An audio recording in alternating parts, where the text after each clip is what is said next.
Hi guys, आपका स्वागत है आपके अपने show MKJ talks for investment इन हिंदी में। कैसे हैं आप भाई? आज हम चर्चा करेंगे रिटेल निवेशकों, स्पेशली नए रिटेल निवेशकों की एक बड़ी भारी समस्या के बारे में और उसका कहते हैं ना निवारण, यानी उसका सॉल्यूशन की भी चर्चा करेंगे। भाई जो नए निवेशक होते हैं वो शेयर बाज़ार में कैसे इन्वेस्ट करते हैं? वो अपने जानकारों से, दोस्तों से, जिनको खुद भी शेयर बाज़ार का ज़्यादा ज्ञान नहीं होता या इधर उधर से हल्की फुल्की जानकारी हासिल कर कर शेयर बाज़ार में पैसा लगाते हैं, जिसके चलते उन्हें बहुत बार भारी नुकसान का सामना करना पड़ता है और तब उनको पता चलता है शेयर बाज़ार खेल नहीं है बच्चों का, यहाँ तेल निकल जाता है अच्छे अच्छों का, अर्थात ये बहुत खतरनाक जगह है। भाई नए निवेशकों के पास दो विकल्प होते हैं शेयर बाज़ार में निवेश करने के। पहला विकल्प, अपनी रिसर्च करें, टीवी देखें, अखबार पढ़ें, गूगल पढ़ें, कंपनी की साइटों पे जाएं, जिस कंपनी में निवेश करना है उनका फिनेंशियल डाटा कलेक्ट करें, इतनी सारे ऐप्स हैं, सब पे जाके ढेरों इन्फॉर्मेशन गैदर करें, सब बातें, सब चीज़ों को अच्छे से देखें और जब बहुत अच्छे से समझ में आ जाए फिर अपने रिस्क एपेटाइट और रिस्क बेयरिंग कैपेसिटी के हिसाब से सेफ्टी के साथ निवेश करें। पर इसमें उनका बहुत समय लग जाता है, पर अगर आप समय नहीं लगाएंगे, बिना समय लगाए इधर उधर की जानकारी से निवेश कर देंगे तो भारी घाटा हो सकता है। अब आप कहेंगे दूसरा विकल्प क्या है? भाई दूसरा विकल्प यह है कि किसी अच्छे फाइनेंशियल एडवाइज़र की मदद लें, जो आपके risk bearing capacity, risk appetite के हिसाब से आपको निवेश करने में मदद करेगा, जिससे आप भारी नुकसान होने के चांसेस को काफ़ी कम कर पाते हैं। अब आप कहेंगे ये अच्छा फाइनेंशियल एडवाइज़र कहाँ मिलेगा?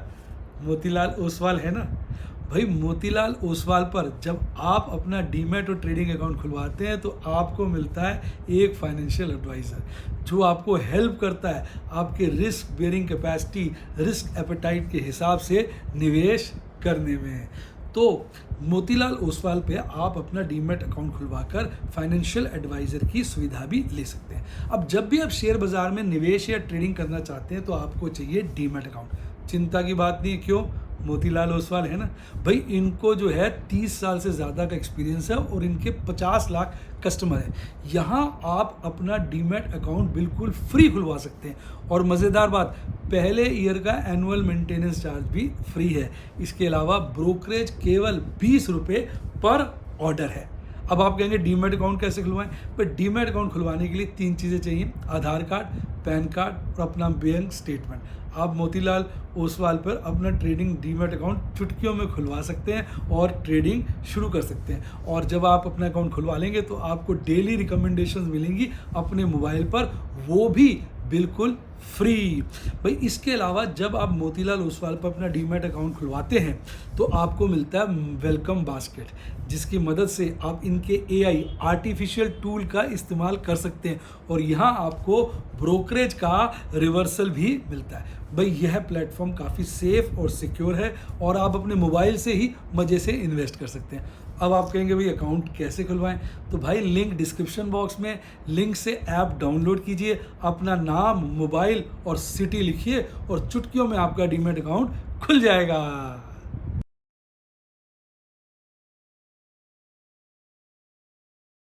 आइए बेटा, आप बात करेंगे MKJ स्टॉक टॉक्स की। वोडाफोन में प्रॉब्लम के चलते जो कंपनी दिक्कत में आई है उसका नाम है इंडस टावर। बहुत सारे मेरे स्टूडेंट्स में कमेंट्स में पढ़ रहा था कि पूछ रहे थे सर इंडस टावर में आपका क्या विचार है? बेटा इंडस टावर में मेरे पास काफ़ी शेयर्स और मुझे नुकसान भी हो रहा है। देखो जो सच्चाई है वो बताने में कोई बुराई नहीं होती है, पर मैं शेयर को लेके ऑप्टिमिस्ट हूँ या नहीं हूँ इसकी बातें आपको बताऊँगा। और इसमें देखो मेरे पास एक अकाउंट में 2150 शेयर हैं, जिसमें मुझे लगभग 1.5 लाख का नुकसान हो रहा है।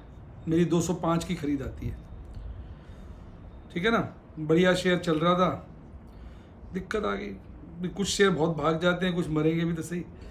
दूसरे अकाउंट में है 4120, जिसमें 2,28,000 का नुकसान है। यानी कुल मिला के अगर आप देखें तो 3.5, 4, पौने 4 तो नहीं, उसके आसपास का है, 3.25 लाख के आसपास का नुकसान है। 3,72,000, 74,000, 75,000 का। और 2150 और 100 शेयर मैंने आज भी लिए थे। 4650, 4600, 300, 46 नहीं 6,300 के आसपास मेरे पास शेयर है। अब भाई चक्कर क्या है, क्या प्रॉब्लम है? देखिए मैं आपको एक न्यूज़ आर्टिकल पे लेके जाता हूँ। हालांकि जब ये न्यूज़ आर्टिकल है उसके बाद ये शेयर चढ़ा भी था। ये आर्टिकल है 6 फरवरी का। भाई सबसे पहली बात कि वोडाफोन और एयरटेल 2 कंपनियां हैं जो इसके ओनर्स भी हैं। एयरटेल ने अपना जो स्टेक है वो करीबन 48% कर दिया इसके अंदर। उसने अपनी सब्सिडरी नेटल इंफ्रास्ट्रक्चर इन्वेस्टमेंट से शेयर्स खरीद लिए भारतीय एयरटेल ने। बेवकूफ़ तो है नहीं, 23% शेयर खरीदे। उसके अलावा आपका 6 फरवरी को न्यूज़ थी, उसके बाद ये भागा भी था। न्यूज़ ये थी गवर्नमेंट ने वोडाफोन से कहा था कि भाई जो तुम हमारे AGR के ड्यूज़ हैं उसको इक्विटी शेयर्स में कन्वर्ट कर दो। जहाँ तक मुझे याद है 10 रुपये पे कन्वर्ट करने के लिए कहा था, हालांकि शेयर 6 रुपये के लपेटे में चल रहा है। ये एक फेवरेबल न्यूज़ थी।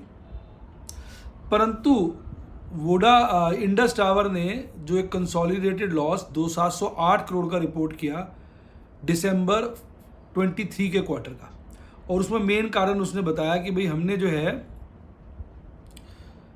दिसंबर 22 होगा नहीं, फाइनेंशियल ईयर 23 होता है ना, 2022-23 को फाइनेंशियल ईयर 23 कहते हैं, तो दिसंबर फाइनेंशियल ईयर 23 बोला जाता है। हालांकि क्वार्टर तो दिसंबर 22 में ही खत्म हुआ जैसा मैडम कह रही है। तो अब उसमें उन्होंने ये लिखा था कि भाई हमने जो है ओवरड्यूज रिकवरेबल के अगेंस्ट डाउटफुल डेट का क्रिएशन किया है टेलीकॉम ऑपरेटर से, नाम नहीं लिया था। और ये जो डाउटफुल डेट है लगभग 2300 करोड़ का है। 2300 करोड़ का डाउटफुल डेट दिखाने के बाद भी 708 करोड़ का लॉस हुआ। अगर इस 2300 करोड़ के डेट को वो ना दिखाते तो 1500-1600 करोड़ का प्रॉफिट आता। और इसी दौरान जो है आप भारतीय एयरटेल ने अपना स्टेक भी बढ़ा दिया। उस वक्त जब ये न्यूज़ आई शेयर भागा, उस वक्त तो मुझे लगता है लोग बुलिश हो गए, लॉन्ग करा लोगों ने दबाकर, अब उसको घेर के उनको तो फंसा दिया। अब 1-2 मंथ तो ऐसे ही चलेगा, क्योंकि जिनको ऊपर के रेटों पे फंसाया है, स्पेशली करंट और नेक्स्ट मंथ के फ्यूचर्स और कॉल पुट में फंसाया होगा ना, तो उनको तो काटेंगे। तो 1 महीना तो मुझे लगता है, 1.5 महीना अभी भी शेयर में दबाव बना रहेगा। और अब कंपनी की परफॉर्मेंस की अगर मैं बात करूं आपसे, तो देखिए कंपनी जो है बेसिकली किस काम में इन्वॉल्व है। ये इसका काम है setting up, operating, maintenance wireless communication towers. इसके बगैर ये जो हमारे घर में फ़ोन आते हैं, मोबाइल हम फ़ोन यूज़ करते हैं, हम कर नहीं पाएंगे। इसकी लीडरशिप पोजीशन है, इसका अराउंड 33% मार्केट स्टेक है। कंपनी एक बड़ी कंपनी है। इतनी गिरावट के बाद शेयर आधा हो गया। 37,000 करोड़ का मार्केट कैपिटलाइजेशन है। मैं आपको बता दूं किसी ज़माने पे निफ्टी 50 का पार्ट थी। अपने 52 वीक लो के आसपास चल रही है। 52 वीक हाई 231 है, लो 135 है। स्टॉक का प्राइस अर्निंग रेशियो 13.5 है। बुक वैल्यू 76 है। डिविडेंड यील्ड जो है वो 8% से ज़्यादा है, यानी कंपनी डिविडेंड बांटने में कोई कोताही नहीं करती है। Return on capital employed, return on equity excellent है। फेस वैल्यू भी 10 रुपये है। अगर कंपाउंड सेल्स ग्रोथ देखेंगे इतने टर्मोइल के बाद भी बहुत ज़बरदस्त है। आप देखिए 3 इयर्स की 60%, 5 इयर्स की 35%, हालांकि ट्रेलिंग 12 मंथ्स की 6% ही है। कंपाउंड ग्रोथ जो है ट्रेलिंग 12 मंथ का तो ख़राब है, अगर उससे पहले का देखेंगे तो ज़बरदस्त है। स्टॉक काफ़ी गिरा है, तो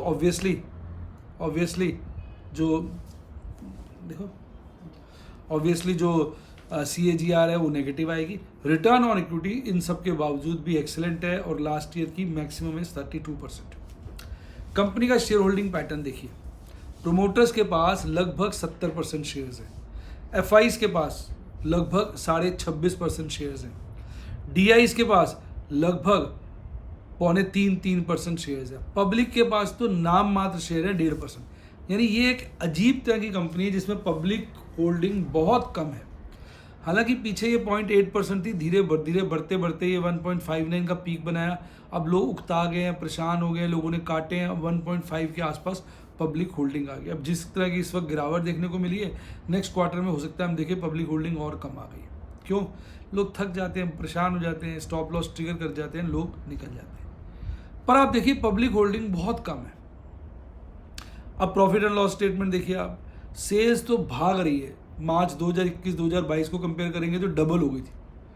ट्रेलिंग 12 मंथ में भी बढ़ी है। एक्सपेंसेस का पंगा है, ट्रेलिंग 12 मंथ के एक्सपेंसेस में बहुत ज़्यादा जितनी टर्नओवर नहीं बढ़ी उससे ज़्यादा एक्सपेंस बढ़े और अदर इनकम नेगेटिव भी रही है। और ये वो क्वार्टर इसके अंदर दिसंबर 23 फाइनेंशियल ईयर 23 का क्वार्टर इंक्लूडेड है जिसके अंदर बड़ा प्रोविजन क्रिएट किया है। उसके बावजूद भी अर्निंग पर शेयर 9 रुपये 15 पैसे आ रही है। अब ये लास्ट क्वार्टर का रिजल्ट आना, मेरे ख्याल सारा प्रोविजन क्रिएट कर दिया, तो इस क्वार्टर में प्रोविजन नहीं आना चाहिए ऐसा मैं सोचता हूँ। बाकी कोई कंपनी के फाइनेंशियल्स एडवाइजर्स के साथ मेरी कोई बात तो हुई नहीं है, फाइनेंशियल मैनेजमेंट के साथ। मेरा अपना कैसा भी जब प्रोविजन क्रिएट कर दिया तो अब उनका प्रोविजन मेरा ख्याल नहीं रहा होगा। तो मुझे लगता है profit and loss point of view से वर्स्ट इज होगा, अच्छा ही आएगा। अगर वोडाफोन समझ जाता है, काम करना शुरू करता है तो ड्यूज इनके वापस आ ही जाएंगे, ऐसा मेरा मानना है। तो ये सारी पिक्चर आपके सामने आ गई है। अर्निंग पर शेयर पीछे 23 रुपये थी जो अब गिर के 9 रुपये 15 पैसे रह गई है। Main culprit is Vodafone. अब वोडाफोन का भी साला समझ में नहीं आता यार, टेलीकॉम सेक्टर इतना प्रॉस्पर कर रहा है, आपका रिलायंस भागा हुआ है, एयरटेल भागा हुआ है, तीसरी कंपनी आपकी वोडाफोन है, अभी काम क्यों नहीं करती? गवर्नमेंट की समस्याएं अभी खत्म हो गई, इक्विटी में कन्वर्ट हो गया, पैसे डालो कंपनी को चलाओ, क्या समस्या है मुझे समझ ही नहीं आ रहा, क्या इसके पीछे चल रहा है। अब इसी के चलते आप देखिए इस कंपनी ने प्रोविजन भी क्रिएट किया, तो प्रोविजन क्रिएट करा, इसका स्टेक का भी सुनने में आ रहा है, थोड़ा बहुत वोडाफोन के बाद भी स्टेक है, वो बेचेगी अपना स्टेक। तो ये सारी बातें हैं। अब आप सोचें कि इसमें पैसा लगाएं ना लगाएं, ये तो आपकी कॉल है। मैं नीचे के रेट पे थोड़े थोड़े शेयर्स एक्यूमुलेट कर रहा हूँ, पीछे भी किए थे, आज भी किए हैं, आगे भी करूँगा। मतलब मेरा विचार होगा कम से कम, क्योंकि मेरे पास जैसे मैंने आपको बताया 6300 शेयर है, तो कम से कम नीचे के रेटों पे 2000 1/3 शेयर्स तो लेने का मेरा मन है। अब वो मौका मिलता है नहीं मिलता, भाग जाता है तो ठीक है, अच्छी बात है, लॉस रिड्यूस हो जाएगा। अदरवाइज मेरा मन नीचे के रेटों पे शेयर लेने का है, पर मैं हड़बड़ाहट नहीं कर रहा हूँ। जैसा मैंने बताया अभी इसको भगाया था, तो अभी तो लॉन्ग वालों को फंसाया हुआ है, तो हो सकता है इसमें और भी गिरावट देखने को मिले। तो मुझे तो शेयर ठीक लगता है। देखो यार, हम कितने सारे शेयरों में पैसे लगाते हैं, कोई मर जाता है, पीछे मन्नापुरम इतना मार दिया था, लॉस में चल रहा था, मन्नापुरम प्रॉफिट में आ गया, पर अभी इंडिया बुल लॉस में चल रहा है। IDFC फर्स्ट भी मेरा लॉस में चला गया तो बेहतरीन प्रॉफिट दिखा रहा है। कई कॉलें तो OTM हो चुकी है, वो भी घर प्रॉफिट आ गया है। तो यानी शेयर मार्केट में कभी किसी को भगाते हैं, कभी किसी को भगाते हैं। तो अगर मैं डर डर के जिनमें नुकसान हो रहा है निकल जाऊं और अच्छी अपॉर्चुनिटीज़ छोड़ दूं, तो मेरा ख्याल मेरे लिए तो ये ठीक नहीं है। अगर अब आपको लगता है टावर बिजनेस बंद हो जाएगा, टावर बिजनेस में इंडस टावर कंपनी ख़त्म हो जाएगी, इसका फ्यूचर ख़राब है, ये चलेगी नहीं, इसको टाटा बाय बाय करना पड़ेगा, ये बंद हो जाएगी, तो मैं तो ये कहूँगा फिर ऐसी कंपनी में पैसा लगाने की कोई आवश्यकता नहीं है। सीधी सी बात है, क्यों लगाएं पैसा जब कंपनी बंद हो रही है। पर आपको लगता है नहीं ये तो वक्त की बात है, मरा है, ये चलेगा, आगे भागेगा, तो आप अपने रिस्क रिवॉर्ड के हिसाब से अपने फाइनेंशियल एडवाइजर से राय मशवरा करके निवेश करें, वो आपकी कॉल है। मैंने अपना विचार, अपनी बातें आपको समझा दी। कंपनी डिविडेंड देने में बड़ी एक्सपर्ट है। देखो अगर आप मार्च 2021 में देखोगे, EPS 14 रुपये थी, कंपनी ने 143% का डिविडेंड दिया था, यानी उस साल का भी प्रॉफिट डिविडेंड में बांट दिया था और पिछले साल के प्रॉफिट को भी डिविडेंड में बांट दिया। यदि कंपनी डिविडेंड देने में कोई कोताही नहीं बरतती है, खुले मन से डिविडेंड बांटती है। तो कैश लिस्ट कंपनी है वैसे, तो बैलेंस शीट हालांकि मैंने नहीं दी तो आपको दिखता। तो भाई ये सारी पिक्चर मैंने आपको इंडस टावर की बताई। निर्णय लेने का एक ही तरीका होता है कि भाई तो वैसे भी मैंने देखा है जब बाजार खराब होता है, मिड कैप स्मॉल कैप को बहुत मार देते हैं। सेल देखिए ऑल टाइम हाई है ट्रेलिंग 12 मंथ की। एक्सपेंसेस जिस कारणों से बढ़े हैं वो ठीक हो जाएंगे। प्रोविजन हर साल थोड़ी प्रोवाइड करेंगे, एक बार मोटा प्रोविजन कर दिया है मेरा ख्याल। तो ये सारी बातों को अगर आप ध्यान रखते हैं तो उसके बाद आप निर्णय ले सकते हैं। एक आध पीरियड और ख़राब भी देखने को मिल सकता है। और कंपनी की प्लानिंग भी होती है, जब कंपनी देखती है हमारा अच्छा वक्त चल रहा है ना, जहाँ उनको डाउट होता है वहाँ पे वो provision for doubtful debt create कर देती है, और ठीक भी रहता है, क्योंकि अच्छे पीरियड में थोड़ा प्रॉफिट कम दिखा दिया और जब बुरा वक्त आएगा वो पैसे वापस आ जाएंगे तो प्रॉफिट बढ़ जाएगा, ना भी आए तो उसको दिखाई चुके हैं हम लॉस। तो ये भी एक समझदारी का चिन्ह होता है, ऐसा मेरा मानना है। मैंने डिटेल में आपसे इस कंपनी का डिस्कशन कर दिया, अब निर्णय मैं आप पे छोड़ता हूँ, आप ही तय करिए आपको ये कंपनी कैसी लगती है। आइए अब बात करेंगे बाजार में हलचल। तो साहब एक्सट्रीम ग्रीड बड़ा है, आज लगभग 74 के आसपास पहुँच गया है, तो बहुत बढ़िया मूड माहौल है। अच्छा ये देखो, अच्छा आज $US इंडेक्स गिरा है, काफ़ी फेवरेबल है। ब्रेंट क्रूड ऑयल बढ़ता जा रहा है, 90 के पार हो जाएगा लगता है, एडवर्स है। डॉलर कमज़ोर हुआ, रुपया मजबूत हुआ, बड़े दिनों बाद अच्छा मजबूत हुआ है, फेवरेबल है। और आज 10 ईयर ट्रेजरी यील्ड भी घटी है, फेवरेबल है। 3 फैक्टर फेवरेबल, 1 फैक्टर एडवर्स है। आज FIs ने थोड़ी सी कम खरीदारी करी है, तो जैसे थक जाता है ना आदमी, कितना खरीदेगा। अभी इंडेक्स फ्यूचर्स का, स्टॉक फ्यूचर का डाटा नहीं, एक नज़र मार लो, आ गया हो तो मुझे अपडेट कर दो बीच में। और DIs ने माल बेचा जिसके चलते नेट बिकवा लिया। ये उसके बावजूद भी बाजार में आज थोड़ी हमने 16 पॉइंट की बढ़त देखी है। FIs लॉन्ग, और हमने पता ही नहीं क्योंकि डाटा नहीं है ना, मैडम आ गया हो तो मैडम डाटा अभी अपडेट कर देंगे। मैं अपने टेलीग्राम चैनल पर डाल दूंगा, उसका लिंक डिस्क्रिप्शन बॉक्स में, वहाँ से मेरा टेलीग्राम चैनल ज्वाइन करिए। आज जो है ना, देखा जाए यू शेप कह लीजिए या V शेप रिकवरी रही। 17,807 पर बाजार खुला, जहां कल क्लोज हुआ तो उससे नीचे खुला, गिरता रहा और बॉटम बनाया 17,729 पर, कल से लगभग 90 पॉइंट नीचे। फिर मिड सेशन के बाद लगातार भागा, 17,842 का नया इस राउंड का पीक बनाया और 17,828 पर बंद हुआ। तो लगभग 15 पॉइंट फ्लैट ही कहेंगे, बढ़कर बंद हुआ। मैडम करी डेटा आ गया, मैं बताया तो बताना जी इंडेक्स फ्यूचर का। सर इंडेक्स में 1249.68 का प्लस है, इंडेक्स फ्यूचर भी आज खरीदे गए हैं जी। और सर स्टॉक में -17.26। 17.26, हाँ जी, बहुत minus। थोड़ा सा माइनस है। माल बेचा है स्टॉक फ्यूचर में। नेट क्या है जी? नेट समझ लो आया होगा जी 1450 के आसपास नेट खरीदारी है जी। मैं रफली बता दिया, मैडम अभी बाकी डेटा कैलकुलेट कर लेगी। यानी अब ये है कि देखो कहीं ना कहीं थकान आई है, जिस तरह से भाग रहे थे FIs वो रुक गए हैं। इंडेक्स फ्यूचर तो प्लस किए हैं क्योंकि इंडेक्स में तो भी गुंजाइश है, स्टॉक में थोड़ी सी माइनस भी किया उन्होंने। तो अब अगर देखिए इंडसइंड बैंक आज सुबह 1001 बिकवा दिया। मैं देख रहा था सुबह लोग बड़े इसको रिकमेंड कर रहे थे टेलीविजन पे इधर उधर विद स्टॉप लॉस, तो सारे सुबह स्टॉप लॉस ट्रिगर हो गए और शाम को शेयर बढ़ गया।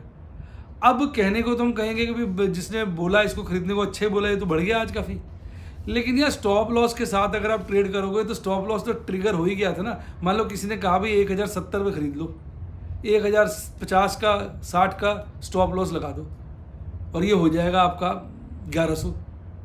आपने खरीद लिया 1070 पर, उसके बाद सारा बिक गया 1001, फिर 1036, 35, 37, 40 ट्रेल करता रहा और उसके भाग के 1100 हो गया। अब अगर आप स्टॉप लॉस लगाते हैं तो आप तो गए। तो ये प्रॉब्लम है शेयर बाजार में, कमाना इतना आसान नहीं है स्टॉप लॉस के द्वारा। HDFC लाइफ भाग गया, Eicher motor, Apollo hospital, power grid, axis bank, Bajaj Finserv में भी अच्छी तेजी देखने को मिली। आज टेक सेक्टर बुरी तरह से मरा हुआ था, मैंने इसमें काफ़ी काम किया। Infosys, take Mahindra, HCL take, TCS, ये सारे शेयर अच्छे खासे मरे हुए थे। कारण साफ है, देखो TCS ने तो ग्रोथ ही शो की है और below estimates, below expectations result रहे हैं।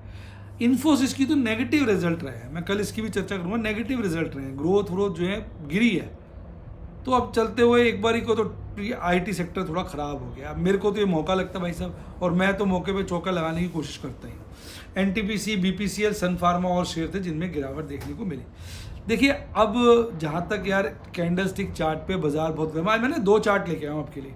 बच्चे कह रहे थे कि आपका ये ठीक नहीं। देखो अगर हम यूज़ करते हैं ना एक्सपोनेंशियल मूविंग एवरेज तो डेथ क्रॉसओवर नहीं बना है। अगर सिंपल मूविंग एवरेज यूज़ करते हैं तो डेथ क्रॉसओवर बन गया। ये फ़र्क है। कई बच्चे कह रहे थे कि सर आपकी मूविंग एवरेजेस गलत है। ये बेटा सिंपल वाली मूविंग एवरेज है, समझो ना हर बात को बेटा। और ये एक्सपोनेंशियल वाली है। तो एक्सपोनेंशियल पे डेथ क्रॉसओवर नहीं बना है। एक्सपोनेंशियल में क्या होता है, जो करंट प्राइस होता है उसका वेट ज़्यादा होता है। तो बाजार भागा है रिसेंटली, अगर आप देखेंगे तो उसका वेट ज़्यादा होने की वजह से क्या हुआ, वो आप देखिए शॉर्ट टर्म मूविंग एवरेज थोड़ी अप हो गई है। देख रहे हैं, अप हो गई है, काटनी नहीं है। और सिंपल मूविंग एवरेज में सबको वेट इक्वल दिया जाता है, इसलिए वहाँ पे गिरावट जारी है और उसने डेथ क्रॉसओवर बनाया। पहले सदा सिंपल नॉर्मल कोर्स में सिंपल मूविंग एवरेज में डेथ क्रॉसओवर बनता है। मतलब एक्सपोनेंशियल में भी बन सकता है। अगर बहुत ज़्यादा तेज़ी से बाजार गिरे तो पहले वहाँ बन जाएगा। तो अगर आप दोनों को कंसीडर करोगे तो कहोगे कि अभी डेथ क्रॉसओवर बना नहीं है और यहाँ तो गैप बढ़ ही रहा है, तो वो इतनी चिंता की बात नहीं, आप कह सकते हो। कैंडलस्टिक चार्ट पे भी बाजार मजबूत है। MACD चार्ट पे आज हल्का सा लाल हिस्टोग्राम बना है, पर कल से बहुत छोटा तो नहीं है, थोड़ा सा है। अब इतना बढ़ गया है तो वो थोड़ा छोटा भी होगा। और RSI तो बहुत ज़्यादा मजबूत है। तो यहाँ तो मतलब सब कुछ बढ़िया है। वीकली एक्सपायरी थी, ख़त्म है। ट्रंकेटेड वीक है, कल छुट्टी है, मंडे को खुलेगा। अब मंडे को खुलेगा तो उसके हिसाब से अगर आप देखते हैं तो भाई अभी जो ओपन इंटरेस्ट है नई वीकली एक्सपायरी का वो 17,800 पर पुट का हाईएस्ट है और 18,000 पर कॉल का हाईएस्ट है। और बाजार 17,800 के लपेटे में ही है। ठीक है ना। अब अगर हम बात करें मंथली की, तो मंथली वहीं टिका हुआ 17,000 पे पुट का ओपन इंटरेस्ट हाईएस्ट है और 18,000 पे कॉल का है। और मैक्सिमम पेन 17,000 पे, यानी बाजार 17,000 पे ही है, अभी तो अपने को पकड़ रहा है। वीकली पीसीआर अच्छे लेवल पे खुला है 1.18, थोड़ा स्ट्रॉन्ग ही खुला है, और मंथली वाला तो और ज़्यादा स्ट्रॉन्ग है, हालांकि कल के मुकाबले आज ही हल्का सा गिरा है। अगर आप बात करें निफ्टी बैंक की, तो वो कल बाजार बंद हुआ 41,557 पे, इसने तो गैप अप ओपनिंग करी 130 पॉइंट के लगभग, 120 125 पॉइंट के लीजिए, 41,680 की खुलते ही आज का बॉटम बनाया 41,502 का पिछली क्लोजिंग से नीचे, फिर थोड़ा चढ़ के वहीं घूमता रहा और लास्ट के क्षणों में एकदम रॉकेट हो गया, 42,000 का लेवल भी काट दिया, 42,200 के आसपास पहुंचा, 196 पीक बनाकर हल्का सा गिरा, डेज हाईएस्ट के आसपास ही कहेंगे, हालांकि उतना पास भी नहीं था, 42,132 पे क्लोज हुआ, यानी बड़े दिनों के बाद 42,000 का लेवल काट दिया, 574 पॉइंट बढ़कर 1.25% पौने 1.5% के बीच की तेजी दिखाई। तो निफ्टी बैंक तो बहुत तेज, बहुत मजबूत हो गया और आखिरी क्षणों में हुआ, सारे बैंक के शेयर भगा दिए। जैसे एयू स्मॉल फाइनेंस देखिए 17% भाग गया, कोई बात है। इंडसइंड 3% भाग गया, axis bank 1.56, PNB, Kotak, ICICI bank, सारे शेयर झटके से बढ़ा डाले। एक बंधन बैंक ही था जो अपने बंधनों से आज़ाद होके गिर गया बाकी सब हरियाली में आपको नजर आएंगे। हालांकि एचडीएफसी बैंक भी अच्छा मजबूत हो चुका है, पर इतना आज नहीं भागा, 0.5% के लपेटे में भागा। तो ये कैंडल तो बहुत ज़्यादा बुलिश है, ऊपर बुलिंजर बैंड को काट के बाहर निकल गई है। अब कहते हैं ना, इंतहा हो गई इसके भागने की। भाई बाजार इस वक्त बिल्कुल बढ़िया मूड में आ गया, इसलिए मैंने भी आज जो शेयर गिरे हुए थे उन पे अच्छी खरीदारी करी, अपना जो थोड़ा बहुत कैश पीछे शेयर बेच के रिलीज़ किया था दूसरे शेयरों में कन्वर्ट कर दिया। आरएसआई बहुत मजबूत है, एमएसडी चार्ट पे ही बाजार पॉजिटिव है। अब इसके भी दो दिए आपने क्या वो चार्ट है ना, ये पहले वाला एक्सपोनेंशियल का, ये एक्सपोनेंशियल का है इसमें, और ये सिंपल का है। या सिंपल में भी देखेंगे टर्न बनने शुरू हो गया है। तो भाई बाजार तो इस वक्त मजबूती दिखा रहा है, तो इस वक्त शॉर्ट करना थोड़ा खतरनाक है, पर जो लोग मजबूत होते हैं वो शॉर्ट कर लेते हैं। मैंने देखा है जो शॉर्ट करते हैं ना वो परवाह नहीं करते हैं। आम आदमी शॉर्ट नहीं कर सकते, शॉर्ट बड़े लोग ही कर सकते हैं, और वो काफ़ी देर तक शॉर्ट करते थे मतलब उनका जज्बा ज़्यादा मजबूत होता है। अब अगर यहाँ आप देखोगे तो मैक्सिमम पेन आपको मिलेगा 42,000 के लेवल पे। पुट राइटिंग हाईएस्ट जो है वो 41,000 पे, कॉल राइटिंग हाईएस्ट 43,500 पे, यानी कहीं ना कहीं जो मेजोरिटी स्टेक है वो दूर है, और 42,000 पे दोनों पार्टियां टफ फाइट कर रही हैं। 42,000 के नीचे वाले लेवल्स पे आप देखेंगे पुट राइटिंग बहुत अच्छी है, कॉल रेटिंग हल्की है। 42,000 और उससे ऊपर वाले लेवल पे देखेंगे कॉल रेटिंग बहुत अच्छी है, पुट रेटिंग हल्की है। लेकिन अगर आप देखेंगे 42,000 से नीचे कॉल रेटिंग रीजनेबली गुड है, पर 42,000 के ऊपर पुट रेटिंग बहुत कम है, यानी ऐसा लग रहा है जैसे बाजार काफ़ी बढ़ गया है, तो पुट राइटर्स थोड़ा सा डर रहे हैं। और ये देखिए कितने स्ट्रॉन्ग नोट के ऊपर हमारा वीकली पीसीआर खुला है 1.5, इसको आप जोर के चीख कर कह सकते हैं ओवरबॉट ओवरबॉट ओवरबॉट, हिसाब से इसे गिरना चाहिए। अब बाकी हिसाब शेयर बाजार में पानी पीता है जब ऑपरेटर अपनी औकात पर आ जाता है। और मंथली पीसीआर भी बहुत स्ट्रॉन्ग हो गया 1.17। आज मैंने काफ़ी ट्रेड की, कोई एक प्रॉफिट बुकिंग करी सिर्फ 4,000 की, सिल्वर के अंदर बुक करा मैंने आज प्रॉफिट। एक नई पोजीशन बनाई थी प्लेटिनम और पर्ल रूबी की, और 10 मैंने नए स्टॉक में खरीदारी करी, क्योंकि बाजार मुझे लग रहा है बहुत ज़्यादा रिस्की है, इसलिए मैं पुट्टों में काम कम कर रहा हूँ।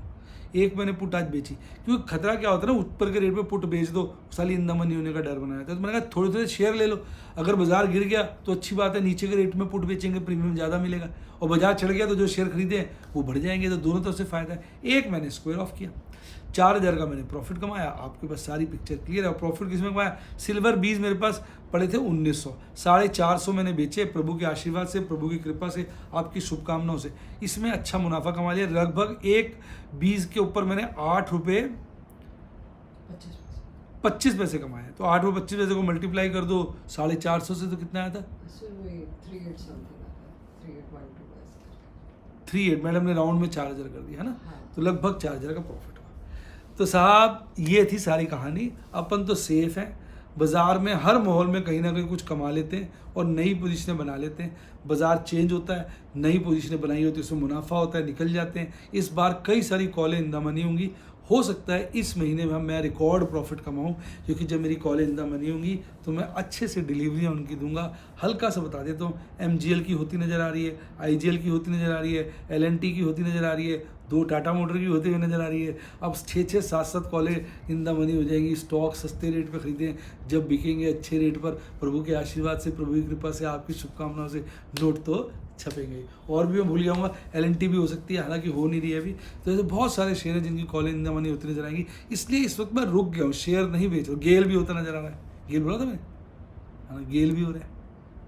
गेल है 10 लाख का, तो गेल का ही लॉट है लगभग।